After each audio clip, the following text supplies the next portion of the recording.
चलो गाइस, हम आपको आज लेके चलते हैं बसली जंगल के इस पुरानी भूतिया हवेली में। रूहानी ताकतें हमारे आसपास हमेशा मंडराती रहती हैं। उनकी एक अलग ही दुनिया होती है जो वास्तविकता में तो दिखाई नहीं देती, लेकिन कुछ घटनाओं से महसूस जरूर होने लगती है। ऐसे ही है ये हवेली चुड़ैल की।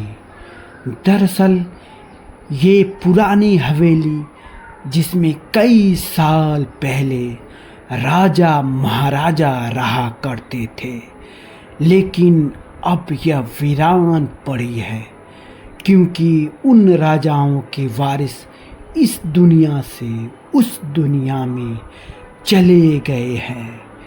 ये कहानी है आज से करीब 200 साल पहले की, जब इस राज के 2 राजकुमार हुआ करते थे। ये दोनों बहुत ही बहादुर और निडर हुआ करते थे। जहाँ भी जाते अपनी बहादुरी का झंडा गाड़ के आते, लेकिन उनके अंदर एक कमी भी थी। वो कमी थी इस हवेली की जो राज नृत्य की थी, जिसका नाम मधुशाला था। उसको ये दोनों बहुत चाहते थे।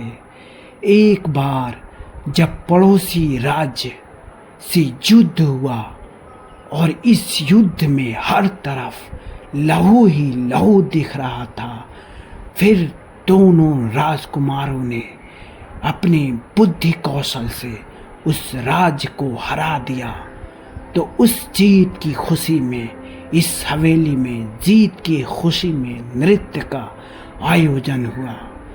जब मधुशाला का नृत्य अपने चरम पर था, तभी दोनों भाइयों में उसके लिए प्रेम उमड़ पड़ा और उसको छूने की कोशिश करने लगा बड़ा राजकुमार, जिससे छोटा राजकुमार काफी क्रोधित हो गया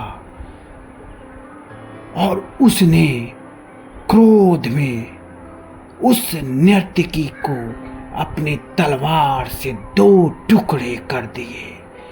नर्तकी मधुशाला मरते मरते बोली, मेरा क्या दोष था राजकुमार जो आपने मुझे तलवार से काट दिया।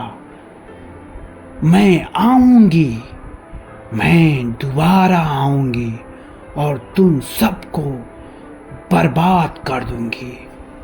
उसके बाद तो फिर मौत ही मौत का वो तांडव चला, जिससे उस नर्तकी की आत्मा ने पहले उन दोनों राजकुमारों को मौत की आहुति दी। उसके बाद उस महल के महाराजा महारानी और पूरे कुल को समाप्त कर दिया। तब से ये हवेली वैसे ही वीरान पड़ी हुई है। कहा जाता है मधुशाला की आत्मा आज भी इस हवेली में घूमती रहती है। शाम 5 बजे के बाद इस हवेली की तरफ कोई नहीं आता। कहते हैं शाम 5 बजे के बाद इस हवेली के अंदर से घुंघरू की आवाज आती है, छन छन छन। तो आप भी इस हवेली में अगर कभी भी आते हैं तो शाम 5 बजे के पहले इस हवेली से निकल जाए, वरना आपको भी ये चुड़ैल अपने मौत के आगोश में ले सकती है।